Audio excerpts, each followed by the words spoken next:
Hello everyone, I'm Pastor Tamaka, Apostolic Believers of Christ International, Bishop Salmian.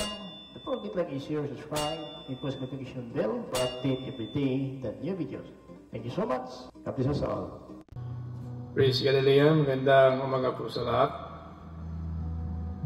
Sa ating mga viewers, listeners, dito po sa ating YouTube channel sa Facebook. Dahil kapayapaan at habag ng Diyos ay sama sa atin sa magitan ng ating Panginoon Kristo. Ito'y palingkod kay Kristo Jesus, Pastor Tamaka, Apostolic Believers of Christ International. Kapatid, sa oras nito, una sa lahat, magpasalamat tayo sa Panginoon, sa kanyang kabutihan. Hindi natin pinabayaan ng Diyos sa bawat araw. Patuloy po tayo na biniyayaan ng mga pangailangan natin. Ang Panginoon po ang nabigay sa atin ng biyaya. Kahit na po sa ating pagkulang sa Panginoon, subalit ang Panginoon patuloy po na naggabay po sa atin. At hanggang sa mga araw na ito ay binigyan po tayo ng pagkataon na maparating sa atin ang kanyang mga salita. Kaya wag natin sayangin ang pagkataon na pinagpala po tayo ng Diyos hanggang sa mga araw na ito na baliwalain lang po natin. Sa lahat natin mga kasama sa ministry, lahat po ng mga Apostolic Believers of Christ International, magandang umaga po sa lahat.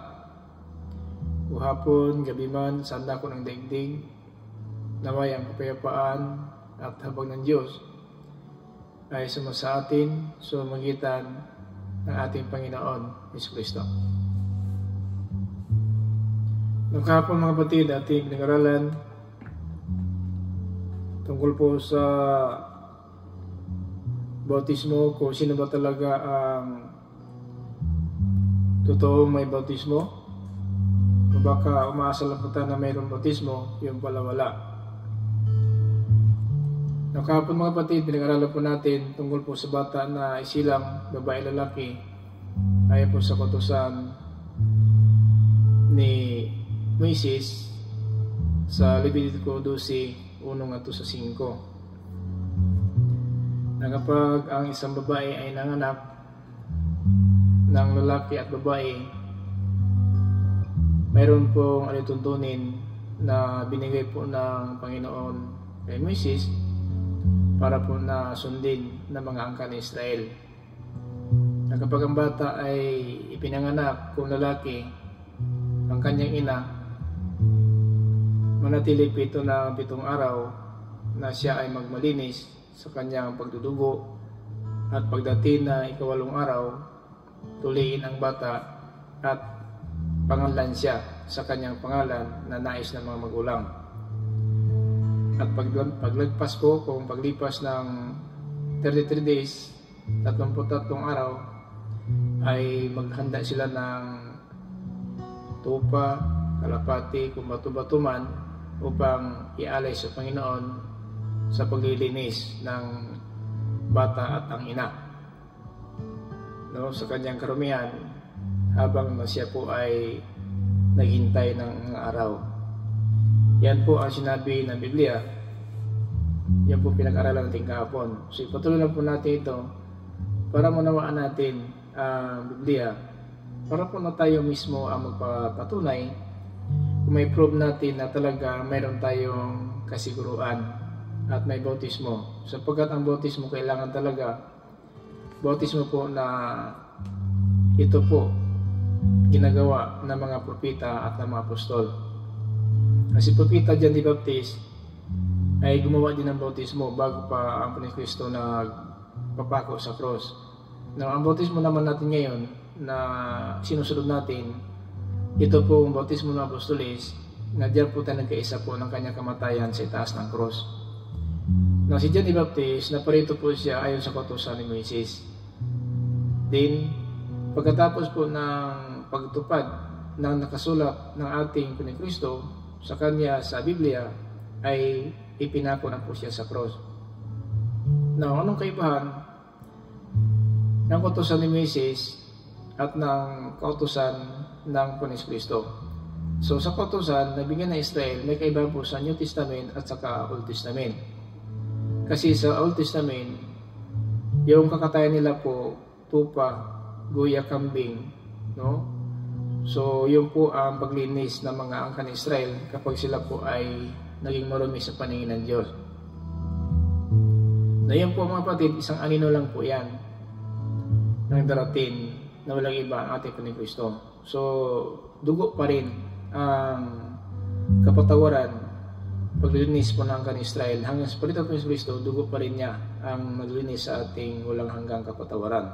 So, yun po siya po ang katuparan na nailalim ng unang tipan hanggang po sa bagong tipan. So yun na po mga kapatid ating dapat malaman. Now, ulitin natin na ang bata, pag siya po talaga ay isinilang, pagdating ng 8 araw kung lalaki, tutuliin siya at pangalan siya sa kanyang pangalan. Tulad ng Panginoon Kristo, pagdating po ng 8 araw, tinuli siya at pinalan siyang Hesus. Ay bigay po ng anghel kay Jose. Then, pagdating na po ng mga panahon ng 33 araw na siya na din ay inalay kung doon sa Jerusalem. Yan po ang kautusan ni Moises na ginawa po ng Panginoon Kristo mga kapatid sa kanya pagparito. Ito mga kapatid ang sinabi ng Biblia. Basahin natin. Kasi kahapon short tayo ng oras, so dapat natin to patuloy. Para kahit paano mayroon tayo malalaman at malaman natin kung may bautismo na tayo wala pa. No? Yan po ang dapat gawin natin. So unahin natin ang bata. Pag ipasok siya sa simbahan, hindi bautismo ang maganap. Yun po ang pag-alay. No? Pag-alay sa bata at saka pag-alay ng mga hayop kung tupa, bato-bato mga kalapati o ito po ang mga batid, ialay sa Panginoon para po na malinis na po ang bata at ang nanganganak. Leviticus chapter 12 verse 1 up to 5, pakinggan natin hanggang po sa 7. Inutusan ng Panginoon si Moises na sabihin ito sa mga taga-Israel. Kung ang isang babae ay manganak ng lalaki, siya ay ituturing na marumi sa loob ng 7 araw. Tulad ng panahon siya ay may dalaw, buwan ng dalaw. Verse 3, sa 8 araw, tuliin ang kanyang anak. Tuliin. So, tama. Ang Panginoon Kristo talaga, itinuli po siya sa pagdating ng 8 araw sa Lucas 2:21. Tinuli siya pagdating ng 8 araw at pinalan siyang Hesus. Iyon po ang kautusan ni Moises. Pero hanggang ngayon, nandito pa rin ito. Hindi pwede sabihin natin na wala na ito. Kasi ang kautusan po, hindi po binawala, binabaliwala. Pinapatuloy ito hanggang sa panahon ng mga apostoles. Sa Apostol Pablo nga, may tinuli 5 lalaki na binata at siya nagbayad ng pagtuli para na hindi masabi ng ilan ng mga Hudyo na hindi siya sumunod ng kautusan. So verse 4, dahil siya ay dinudugo, maghintay pa siya na hanggang sa paglipas ng 33 araw bago siya ituturing na malinis dahil sa dugo ng kanyang panganak. So paglinis ng kanyang panganak, 33 days. Hindi siya maring humipo ng kahit anumang bagay at hindi siya maaring pumunta sa tulda ng tipanan. So hindi siya makapunta ng simbahan, hindi siya makapasok sa simbahan hanggang hindi matapos po itong 33 araw. Then pagkatapos na paglinis, kapatid, dito naman sa babae kung mga anak, pagkatapos paglinis, mag-alay po sila. Now kung babae ang anak, sa verse 5, kung babae ang anak niya, tuturi siyang marumi sa loob ng 14 na araw. So 14 na araw po kung babae ang anak. 14 na araw, ituri siyang marumi. Then, na araw, tulad ng panahon siya ay may buwan ng dalaw. Maghintay pa siya ng 66 na araw bago siya ituring malinis mula sa dugo ng kanyang panganak. So 66 days. kapag babae po ang anak. 14 days din, hindi siya pwede makahipo ng anumang bagay. Kasi sabihin natin, kaugalian na sanlibutan, kahit kung bagong nanganak po ang babae, minsan po ang lalaki ay gusto sipingan, no, ang kanyang asawa, kahit hindi po panahon pa po na sabihin natin siya po ay umabot na po sa panahon. So mayroong ganyan sa sanlibutan na mangyayari, at kaya ito po ang pinagbawal ng Panginoon, na hindi siya makahipo ng mga bagay, no? Kasi mga babae din, kahit na po na bago siyang nanganak, parang ganun din, no? Humihipo siya ng mga bagay na kahit anuman. So hindi pwede. Sa verse 6, kapag natapos ng araw ng kanyang paglinis para sa anak ng lalaki at babae, magdala siya ng sapari sa malapit na may pintuan ng tuldang tipanan sa isang tupang may 1 taong gulang. So magdala siya ng tupa, 1 taong gulang, bilang handog na sinusunog, at isang inaakay na kalapati o bato-bato bilang handog ng paglilinis. Verse 7,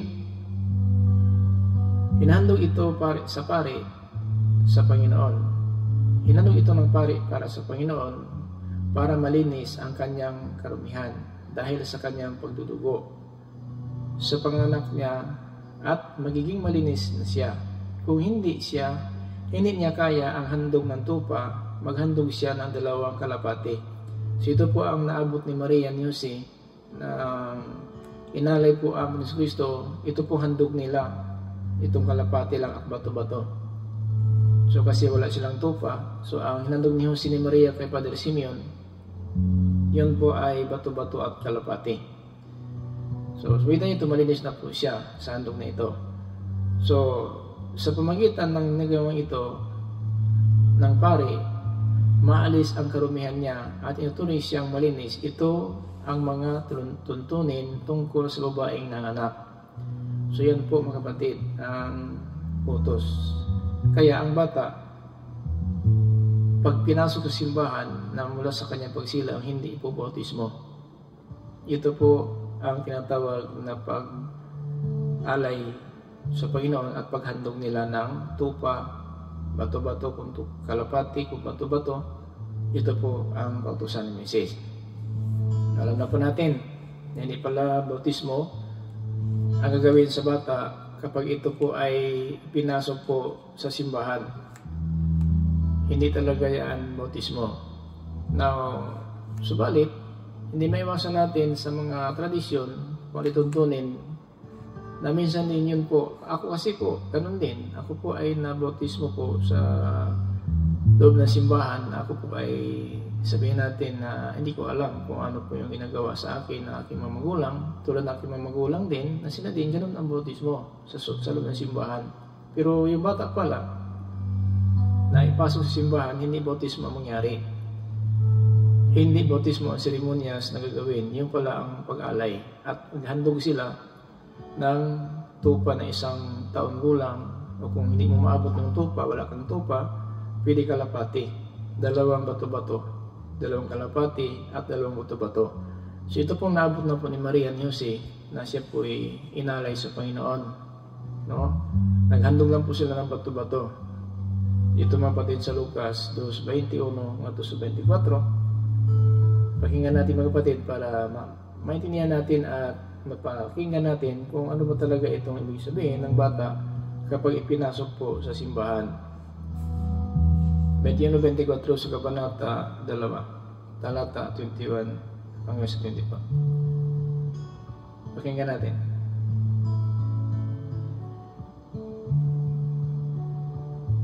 Pagdating ni ika-8 araw, tinuli ang sanggol at pinangalanan siyang Hesus.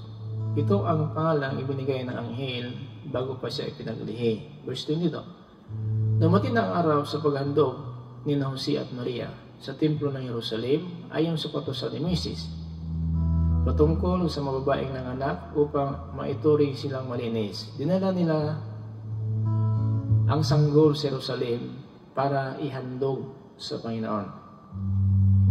Trinity, alay, handog. Sapagkat nasusulat sa kautusan ng Panginoon, Ang bawat panganay na lalaki kailangan ihandog sa Panginoon. Hindi po. At upang maituring na malinis si Maria, naghandog sila ng ayon sa sinabi sa kautusan ng Panginoon, isang paris na bato-bato, 2 inakay na kalapati. Isang paris na bato-bato, 2 inakay na kalapati.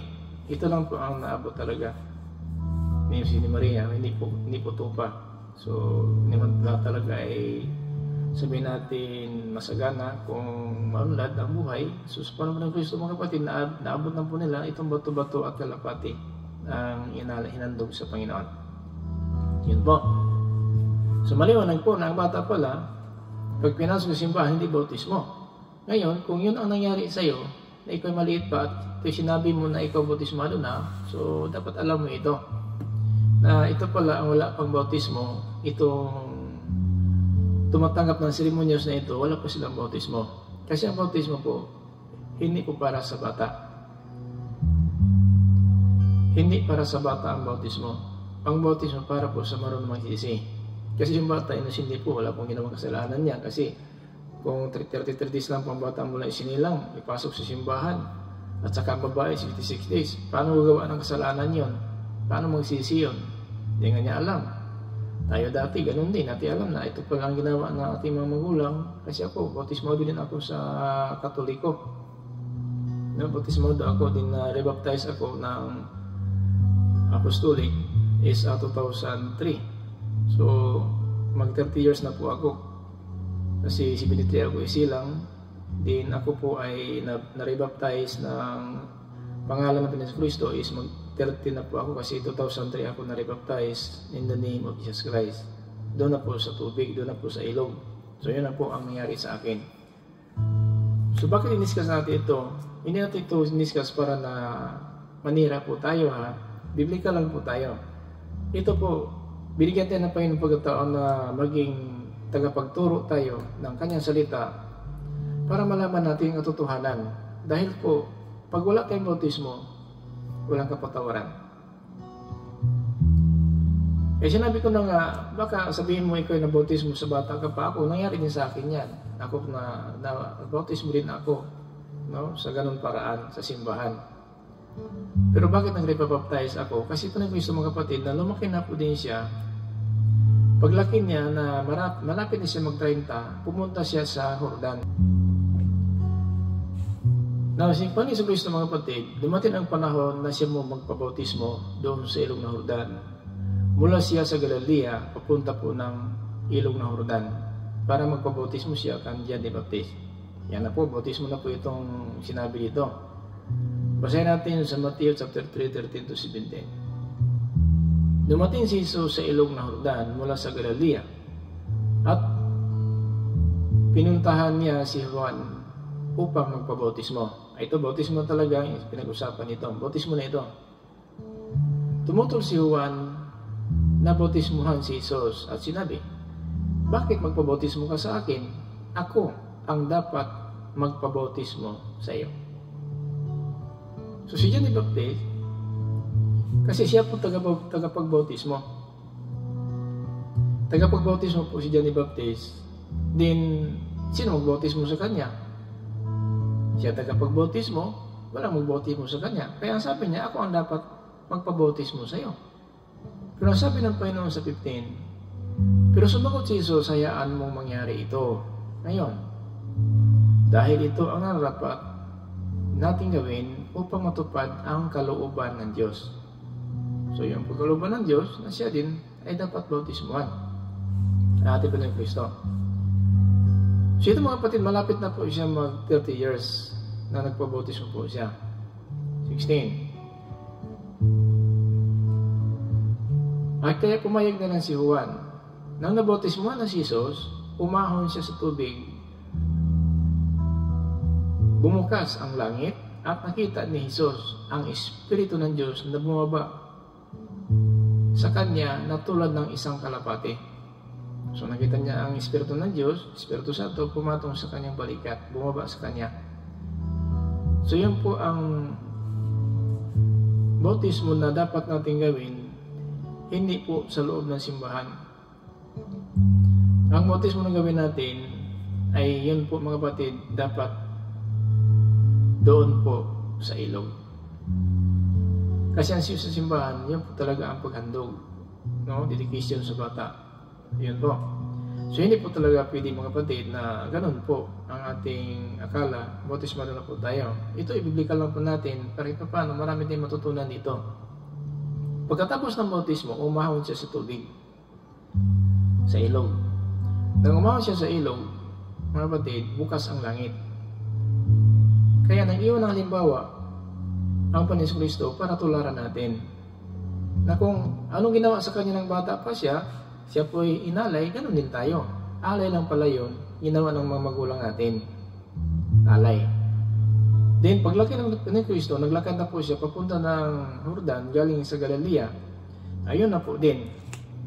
Yun na po ang nangyari mga kapatid, na talagang ang Biblia nagpapatunay na siya po ay papunta po ng Jordan at upang magpabautismo. So yan na po mga kapatid ang nangyari. So kaya, dapat ganon. Dapat ganon po ang ating paraan. No? Dapat ganon po ang ating paraan para po na hindi tayo mag-iba. Kasi kung mag-iba tayo mga kapatid, hindi natin alam kung tama ba itong ginagawa natin o mali ba ito. So kaya alam po natin ito talaga na ang bata pala ay hindi pwede ay tatanggap ng bautismo. Pag-alay lang po sa Panginoon yan. Kaya kung ganun ang nangyari sa iyo, so wala ka pang bautismo. Inalay ka lang. So binago lang nila ang alay, ginawang bautismo. Kasi biblical natin, alay lang po yung bata ipasok simbahan. 33 days o 66 days ang babae. Ang lalaki, 33 days. So yun po ang Biblia. Kaya kung ganun po ang nangyari sa iyo at sinabi mo yung bautismado ka na at yun ang ginawa siya ng mga magulang mo, ang totoo, wala ka pang bautismo. Kung wala ka pang bautismo, hindi ka makakatanggap ng kapatawaran. Kasi ang bautismo, kapatawaran mo ito. So ang ginawa po ng Kristo, halimbawa na ito para tularan natin. Kasi anak siya ng Diyos. So bakit ginawa pa niya ito? Kasi ito po iniwan halimbawa upang tularan natin. Ayon po sa 1 Peter chapter 2:21. Nag-iwan siya ng halimbawa upang tularan natin. So meaning to say, kung ang bata ipinasok po sa simbahan, pag-alay po yan. At pinangalan tayo nating magulang, lulito. Then, paglaki pala natin, ang bautismo, hindi na yan ginagawa sa simbahan. Doon na po yan sa ilog. Kasi yun po ang nangyari sa mga apostol. So kaya dapat malaman natin ito para po na malaman natin na wala pala tayong bautismo hanggang ngayon. Ang tanda na po natin, ilang taon na tayo? 50, 60, 70, 80. Kasi marami din na tumatanda na po na yun talaga ang inaasahan niya at akala niya na bautismado na siya kasi nang maliit pa siya, dinala na po sa simbahan ng magulang upang ito pala ay alay, hindi sana bautismo. So bakit baguhin natin ng anong kaibahan ng alay bautismo? Iba po, malaking kaibahan po ng alay at bautismo. Ang alay, paghandog sa Panginoon. Ang bautismo, yun po sa ilog ginagawa. At sa panahon ng apostolis, kapatawaran na po nating kasalanan yon. Di ba? So malaki pong kaibahan na kung yun po ang sundin natin, na batid, na sabihin natin ang alay bautismo, napakalayo po. No? Napakalayo po, binago po. So kapag binago mo ang salita ng Diyos, isa kang mangmang. Mangmang po ang tawag ni Apostol Pablo na mga nagbago po. Tandaan po natin na nagbago po ng salita ng Diyos. Mangmang ang tawag ni Apostol Pablo. No? Yan po ang wag natin hayaan na tawagin tayong mangmang. Masama po yung mangmang, walang alam. So kaya hindi pwede mga kapatid na hanggang ngayon, ang tanda na siguro natin, parang malapit na papanaw sa salimutan, wala pa tayong bautismo. Kasi maraming tumatanda na ngayon. Inaasahan pa rin nila na bautismal na sila maliit pa. Hindi po sa mga maliit ginagawa ang bautismo. Kasi ang bautismo, ginagawa yan sa mga taong marunong na magsisi. Sinabi ko na nga, ang bata, wala po siyang kasalanan. 33 days ka ipasok simbahan, 66 ipasok simbahan, may makasalanan na ba yun? Magsisi ba yun? Paano magsisi yung 66 days? Isang buwan mahigit na, at saka isang buwan mahigit, 2 buwan mahigit, at saka isang buwan mahigit, paano magsisi yung bata? Kaya ang bautismo, saan pa tao nagsisi? Ang alay, maliit pa talaga is ipasok po sa simbahan. Yun po ibig sabihin. So hindi naman tayo ninira, pero kailangan natin malaman ang katotohanan kasi ang sabi ni Apostol Pablo na pagsabihan mo ng minahon ang mga tao na sumasalungat, iba kapag kalooban sila ng Diyos na makapagsisi at malalaman ang katotohanan.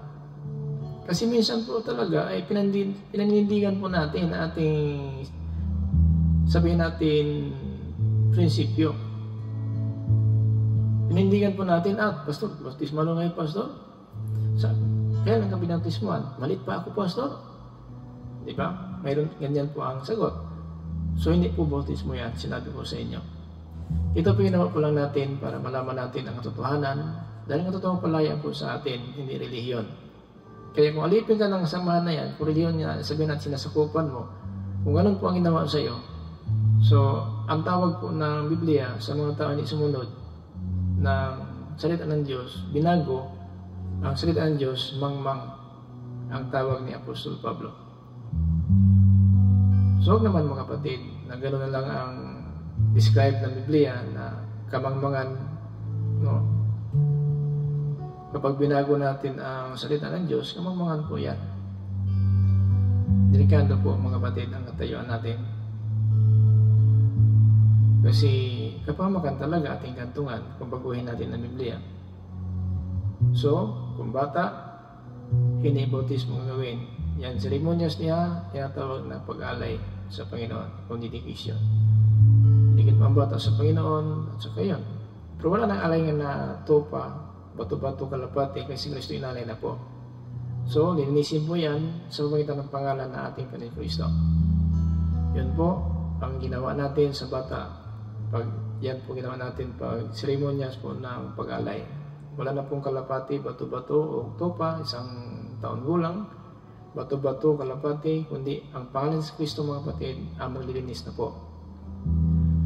So yun na po ang mga kapatid dapat natin gawin. Now, nabautismo si Kristo, mga kapatid, bumukas ang langit. At saka, may Espiritu ng Diyos na pumatong sa kanyang balikat. 17, at may busis na rinig mula sa langit na sinasabi, ito ang minamahal kong anak, lubos kong kinalugdan. So confirm, after baptize, maging anak tayo ng Diyos. Di mo ba gusto maging anak tayo ng Diyos? So natin alam na ito pala ang bautismo ginawa natin. Dito tayo na-confirm na tayo po talaga ay bukas ang langit at ang Espiritu ng Diyos ay ito po ay kagabay natin bawat araw na magtuturo sa atin ng tama. At sa 17, may busis sa langit nang sasabi, ito ang minamahal kong anak na lubos kong kinalugdan. Sa bautismo pala nag-anak tayo, pagtanggap natin sa pangalan na yan. So confirm po ang Biblia. Hindi po tayo ng iba ng direksyon ng Biblia. Ito talaga ay pinapangalan natin para po na malaman natin ang totoo. Mahirap na mabatid na umasa lang po tayo na walang maasahan. No? Huwag naman mga kapatid. Tanggapin ang katotohanan na kung ganito po ang nangyari sa atin ng bata pa tayo, wala pa tayong bautismo. Ako din, nangyari ito sa akin din. Pagdating ng mag-30 na po ako, is September 30, 2003. So, malapit na ako, mga kapatid. Mag-30 na talaga ako. 30 ako na bautismo din. Kasi 73 ako, 2003 na bautismo ako, February ako, September. So 30 talaga, no? 30 aking gulang, ako po na bautismo, rebaptize. So ganoon po. So to God be glory, alam ko ang katotohanan na ako po ay ginamit ng Panginoon na mga tagapangaral kung nag-aaral ng Biblia. Alam ko, ito nagpatatag sa akin na may kasiguruan na talaga tayo. dumaan sa pagsubok, dumaan tayo sa suliranin, problema sa buhay, nandito pa rin tayo. Dahil po sa pag-asa na ito, na confirm talaga, tayo pala ang totoo na nabautismuhan na po. Pero kung bata pa tayo, ayaw sa ating akala, wala pa tayong bautismo. Na malapit na mag-30 kasi ang sinabi Biblia dito sa Lucas 3:23, malapit na po siya mag-30, nagpabautismo. Mapatid. Dito po sa Lucas 3:23.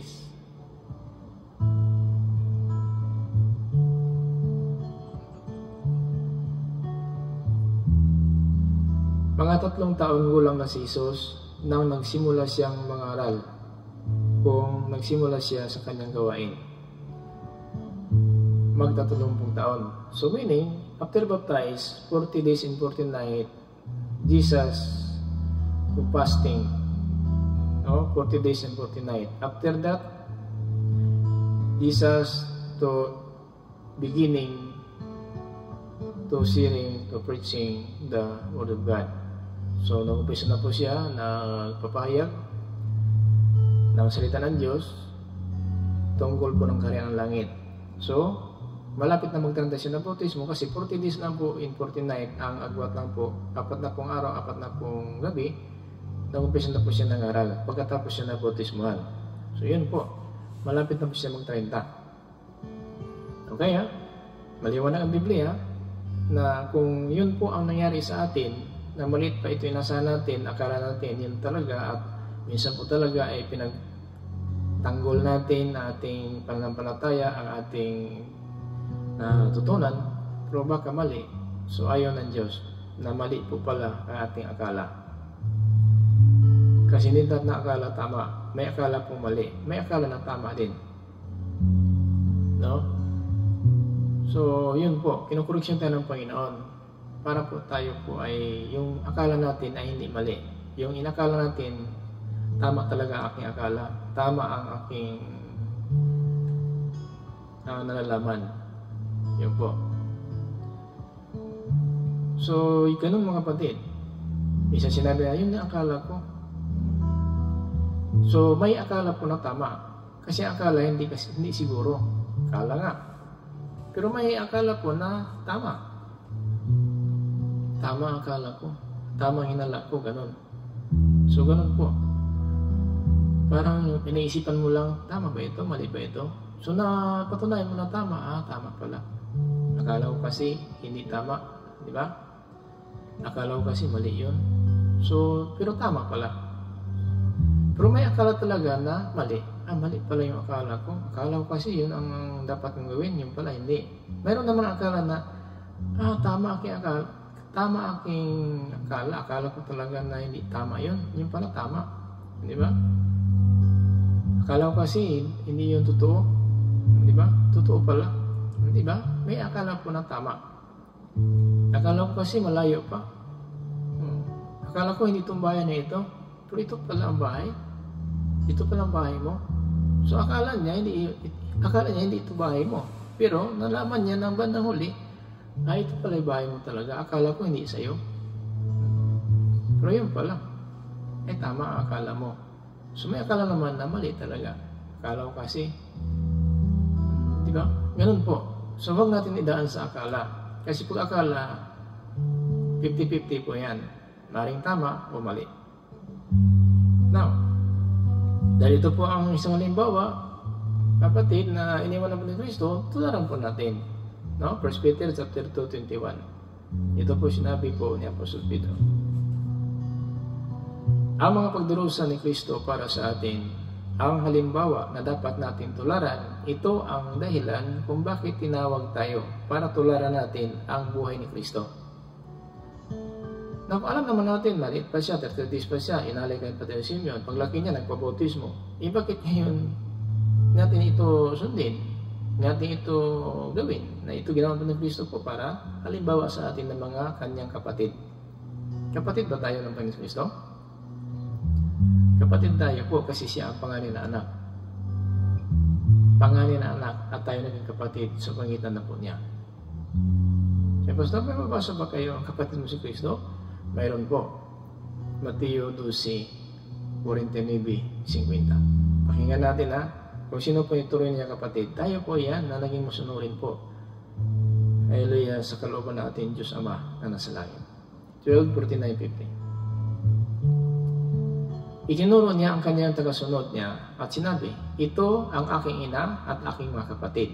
50. Sapagkat ang sinumang sumunod ng kalooban ng aking Ama na sa langit, ang siya kong ina at aking mga kapatid. Di ba? Kasi panganib po siya na anak, sinugod sa limutan para isilang kay Maria, para mag-isa tayo diyan sa kanyang kamatayan sa krus.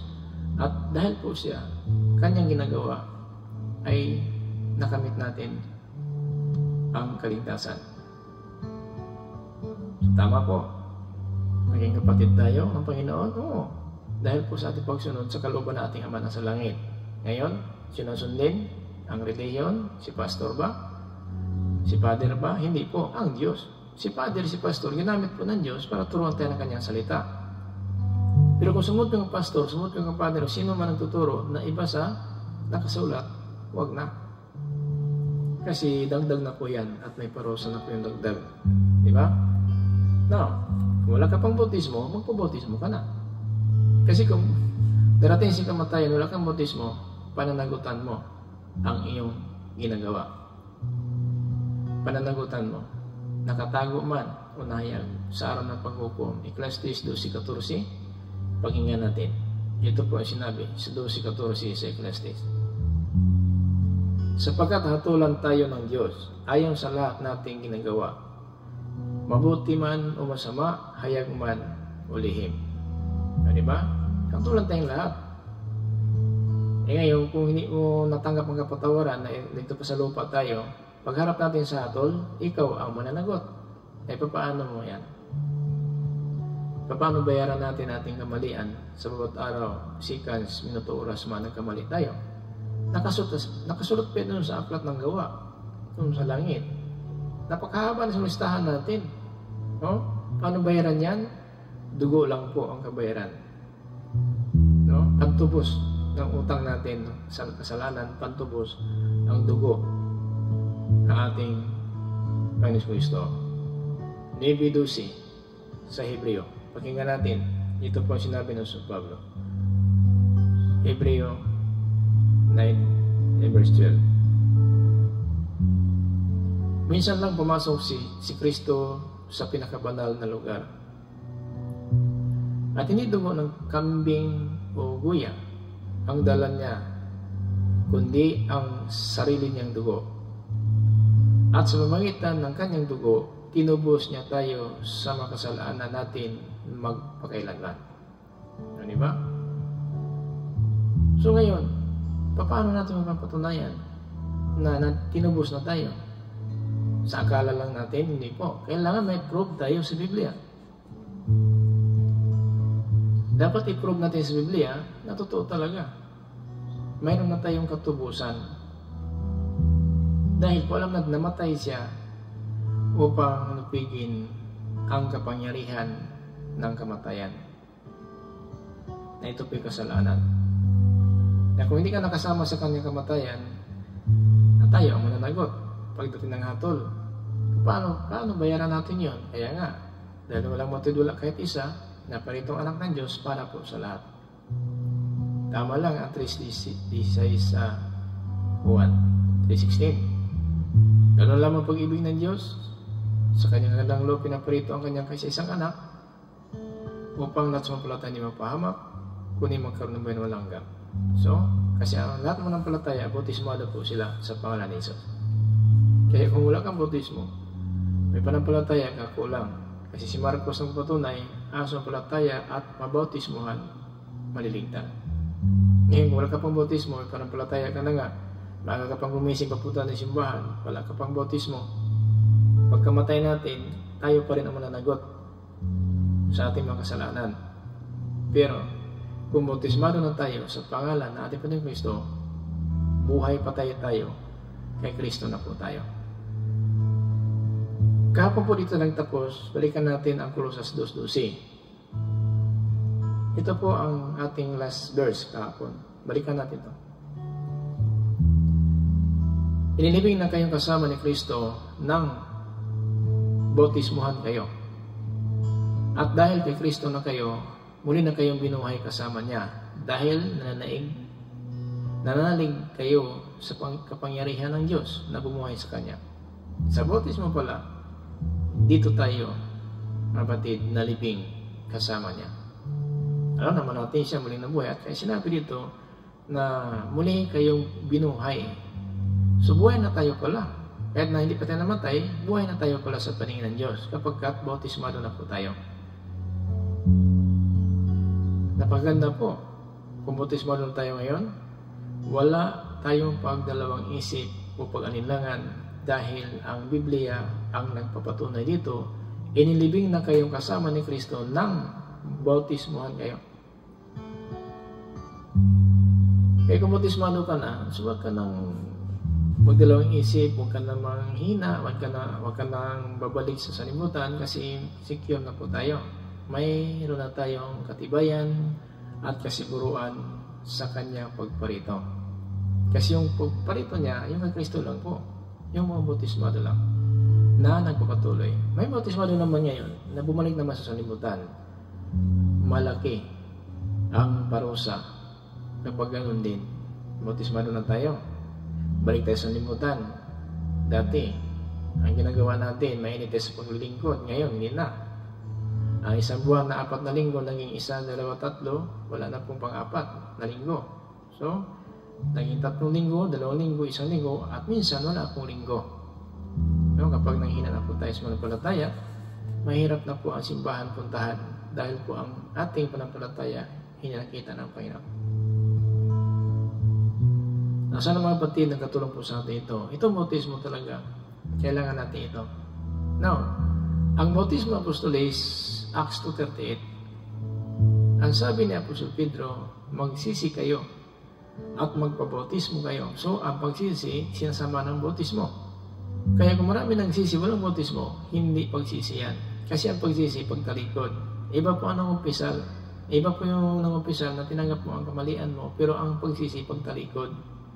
Kaya pag nagtalikod natin sa ating kasalanan, sinasama ng bautismo para matanggap ang kapatawaran, at yun na po, nalibing na tayong kasama ni Kristo. At muli na tayong binuhay dahil po sa bautismo na yan.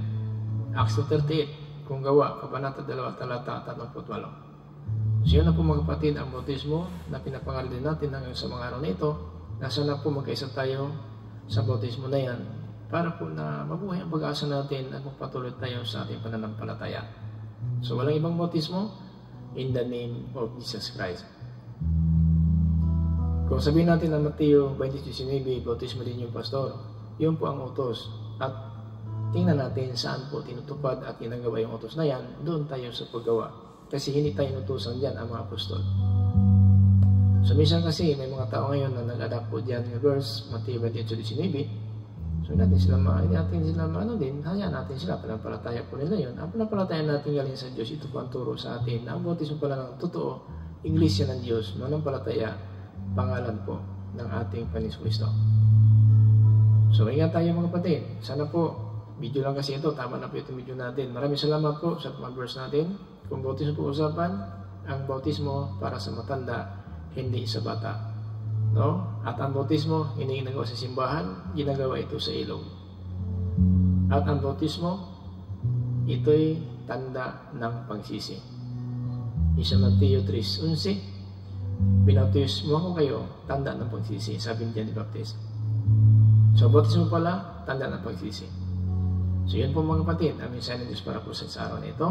Sana po, kalooban tayo ng Panginoon, ng pangunawa, at magawa natin ang totoong bautismo, magkaisa tayo sa pangalan na yan, at kahit magkaibang karatula, huwag mo nang sabihin na ibang karatula mo, ibang karatula ko, na hindi ka magkaisa ng pangalan na ito. Pwede.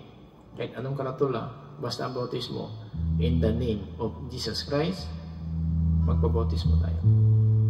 Pero kung may doktrina po na wala sa Biblia, huwag tayong susunod. Ang importante, bautismado sa kapatawaran at ang aral ng Diyos, yun ang sundin natin. No? So maraming salamat po ulit sa lahat natin mga viewers. Ito po yung lingkod kay Kristo Jesus. Basta Tumaka Apostolic, Believers of Christ International. Sabi sa bawat isa, grace, mercy, and peace. Be with you us. By Jesus Christ.